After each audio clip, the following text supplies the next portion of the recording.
2023 is a big moment for this country. It is a big moment for change.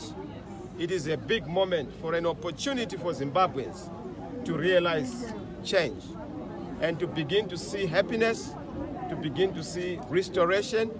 I have no doubt in my mind that 2023 is a year we are going to see the end of misery, the end of anger, the end of hunger, the end of challenges that are affecting Zimbabweans. Everyone is hungry. Everyone is complaining. Everyone feels that the situation in the country is not going on okay. And we are going to win change for Zimbabwe, for everyone.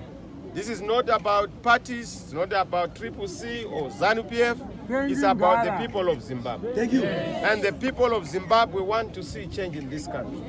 We must put a full stop to darkness. We must put a full stop to the challenges that we have been seeing. I've also heard that in the rural areas, people are being tormented, persecuted by ZANU-PF structures, by also a shadowy and a spooky organization called FAS. That is worrisome. We want government to come out in the open to say, what is this organization called FAS? What is its role? What is the legal and constitutional right this organization has? We have the CIO, we know it. We have the army, we know the police, and they have constitutional roles.